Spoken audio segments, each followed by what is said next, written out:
হ্যাঁ এভরিওয়ান, তিরিশ ইংলিশ ক্লাসে সকলকে স্বাগতম। আজকে আমাদের ক্লাস নাম্বার 11। আজকে আমরা শিখব কোনো প্রশ্ন করার ক্ষেত্রে কখন শব্দটা যখন বসবে এটা কিভাবে কথা বলবো। মানে আমি কখন যাব, কখন এটা, কখন ওইটা, এই প্রশ্নগুলো কিভাবে করতে হয় আজকে তা আমরা দেখব। প্রথমে শুরু করি। কখনের ইংলিশ হলো ওয়েন। তো when is the wedding, when is the wedding, বিয়েটা কখন। তো the wedding is tonight at 8 p.m. ডেটা হলো আজকে রাত, মানে টুনাইট মানে আজকে রাত 8টায়। তারপর when is your exam, when is your exam, তো তোমার পরীক্ষা কখন। তো মাই এক্সাম ইজ টুমারো, আমার পরীক্ষা হলো কালকে বা আমার পরীক্ষা কালকে। তারপর when is he coming, when is he coming, সে কখন আসতেছে। কামিং যেহেতু সেজন্য আসতেছে, বর্তমানে কিছু করতেছে। তো he is coming soon, he is coming soon, সে শীঘ্রই আসতেছে। তারপর when is she going, when is she going, সে কখন যাচ্ছে। তো শি ইজ গোয়িং টুমারো, সে আগামীকাল যাচ্ছে। তারপর when are you going, when are you going, তুমি কখন যাচ্ছ। I am going at 3 p.m, আমি যাচ্ছি এই 3টার সময়। তারপর এখন আমরা ভবিষ্যৎ মানে কখন ব্যবহার করে ভবিষ্যতে কিভাবে প্রশ্নগুলো করবো, যে কখন খাবে, কখন ঘুমাবে, কখন পড়াশোনা করবে, এই প্রশ্নগুলো কি দেখি। When will he eat, when will he eat, সে কখন খাবে, সে কখন খাবে। তো he will eat 1 hour later, সে 1 ঘন্টা পর খাবে। তারপর when will she give us food, when will she give, give মানে দেওয়া, গিভ আস ফুড, সে আমাকে, সে কখন আমাদের খাবার দিবে। আজ মানে আমাদের, সে কখন আমাদের খাবার দিবে। তো she will give us food after 5 minutes, সে আমাদের 5 মিনিট পর খাবার দেবে। এখন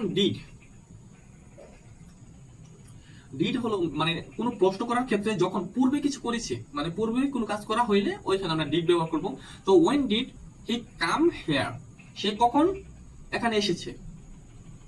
When did he come here, সে কখন এখানে এসেছে। He came here at 2 p.m, সে দুপুর মানে সে 2টার সময় এখানে এসেছে। তারপর হচ্ছে when do you wake up, when do you wake up, তুমি কখন ঘুম থেকে ওঠো।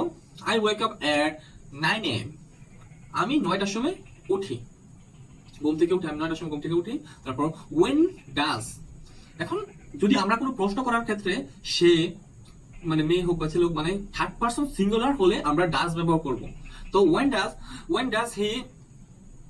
does he go to school, সে কখন স্কুলে যায়। he does না he go না when does he go to school, সে কখন স্কুলে যায়। he goes to school at 8 p.m, goes যেহেতু থার্ড পারসন সিঙ্গুলার সেজন্য এখানে গো এর পরে es বসছে। তো she goes to school at 8 p.m, মানে সে 8টার সময় স্কুলে যায়। তারপর যদি আমরা প্রশ্ন করার ক্ষেত্রে কিছু করতে পারি এই শব্দগুলো বসে, তখন আমরা ক্যান ব্যবহার করব। যে উই ক্যান না when can I see you, when can I see you, আমি তোমাকে কখন দেখতে পারি। তো তো you can see me tomorrow, tomorrow মানে তুমি, ইউ ক্যান সি মানে তুমি দেখতে পারো আমাকে, যেমন মি, তুমি আমাকে দেখতে পারো আগামীকাল, তোমার আগামীকাল। তো when can you go to there, when can you go there, তো এখানে তুমি কখন সেখানে যেতে পারবে, তুমি কখন সেখানে যেতে পারবা, কিছু একটা পারবা। সেজন্য I can go there tonight, মানে I can go there, আমি কিছু একটা পারবো, মানে I can go there, আমি সেখানে যেতে পারবো আজকে রাতে। চলো এখন আমরা গল্পের মাধ্যমে ওয়েন দিয়ে প্রশ্ন করাগুলো শিখি। তো প্রথমে, hello Samiul, when are you going to the wedding, তো এখানে বলছে যে when are you going to the wedding, তুমি কখন বিয়েতে যাচ্ছ। তো সামিউল উত্তরে বলছে যে I am going to the wedding right now মানে এখনই, তো আমি বিয়েতে এখনই যাচ্ছি। তারপর আবার সামিউল রবিন ভাইয়াকে প্রশ্ন করছে যে when will you go to the wedding Robin ভাইয়া? মানে রবিন ভাইয়াকে প্রশ্ন করছে যে when will you go to the wedding Robin ভাইয়া, মানে তুমি কখন, মানে তুমি কখন বিয়েতে যাচ্ছ রবিন ভাইয়া? তো রবিন ভাইয়া উত্তর দিয়েছে যে I will go to the wedding after 3 hours, মানে আমি বিয়েতে যাচ্ছি 3 ঘন্টা পর।